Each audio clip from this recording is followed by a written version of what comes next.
ഇലാഹിലലിയ ഗ്രൂപ്പിലെ സഹോദരിമാരെ, അസ്സലാമു അലൈക്കും. ഹസ്ബുനല്ലാഹ്. അള്ളാഹുവിനെ ഓർക്കുക, സ്മരിക്കുക എന്നുള്ളത് പുണ്യമുള്ള ഒരു ഇബാദത്താണ്.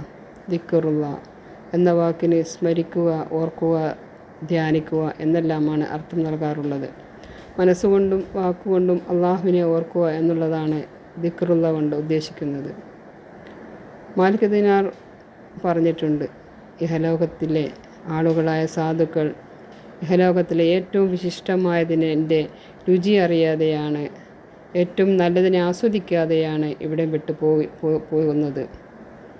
അദ്ദേഹത്തോട് ജനങ്ങൾ ചോദിച്ചു, ദുനിയാവിലെ ഏറ്റവും ആസ്വാദകരമായ കാര്യം അതെന്താണ്? അതിന് അദ്ദേഹം നൽകുന്ന മറുപടി മഹബത്തുള്ള, അള്ളാഹുവിനോടുള്ള ഇഷ്ടമാണ്, അവനെ അറിയലാണ്. വദിക്റുഹു, അവനെ ഓർക്കലാണ്, അവനെ ദിക്റ് ചെല്ലലാണ്. നബി സല്ലല്ലാഹു അലൈഹി വസല്ലമ പറഞ്ഞിട്ടുണ്ട്, അള്ളാഹുവിൻ്റെ അടുക്കൽ ഏറ്റവും ശ്രേഷ്ഠമായ പ്രവർത്തനത്തെപ്പറ്റി ഞാൻ നിങ്ങൾക്ക് പറഞ്ഞു തരട്ടെയോ? മഹത്തായ കർമ്മത്തെക്കുറിച്ച് നിങ്ങളുടെ ഒഴിച്ചുകൂടാൻ പറ്റാത്ത ഒരു ശ്രേഷ്ഠമായ അമൽ പറഞ്ഞു തരട്ടെയോ? സ്വഹാബാക്കൾ പറഞ്ഞു തരാൻ വേണ്ടി പറയുമ്പോൾ പറഞ്ഞത് അള്ളാഹുവിനെക്കുറിച്ചുള്ള ഓർമ്മയാണ്, ദിക്റുള്ളയാണ്, അള്ളാഹുവിനെ ഓർക്കലാണ്. ഓർത്തുകൊണ്ടേയിരിക്കുക. ഖുർആൻ കൽപ്പിക്കുന്നു, യാ അയ്യുഹല്ലദീന ആമനൂ ദിക്റുല്ലാഹി ദിക്റൻ കസീറ.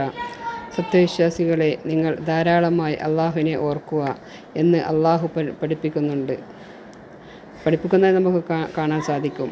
അതുകൊണ്ട് തന്നെ വിശ്വാസികളായ നമ്മൾ അള്ളാഹുവിനെ ഓർക്കുന്നവരുടെ കൂട്ടത്തിൽ ഉൾപ്പെടുക എന്നുള്ളതാണ് പ്രാധാന്യം. അള്ളാഹുവിനെക്കുറിച്ചുള്ള ഓർമ്മ ഹൃദയത്തിന് മത്സ്യത്തിന് വെള്ളം പോലെയാണ്. വെള്ളമില്ല എങ്കിൽ മത്സ്യം ചത്തുപോകും. അതേപോലെ ദിക്റുള്ള, അള്ളാഹുവിൻ്റെ ഓർമ്മ നമ്മുടെ ഹൃദയത്തിലില്ലെങ്കിൽ ഹൃദയം മരിച്ചതിന് തുല്യമാണ്. ഹൃദയം തുരുമ്പ് പിടിക്കുകയും ദ്രവിക്കുകയും മലീമസമാവുകയും ചെയ്യും.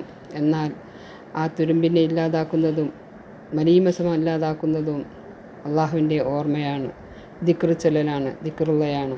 മനസ്സിലാക്കുക സഹോദരിമാരെ, നാം ഒരു നിമിഷം പോലും അള്ളാഹുവിനെ ഓർക്കാത്തൊരു നിമിഷം നമ്മളിൽ ഉണ്ടാകരുത്. എപ്പോഴും ഇരിക്കുമ്പോഴും കിടക്കുമ്പോഴും അള്ളാ എന്ന് പറഞ്ഞുകൊണ്ട് മാത്രമാക്കുക.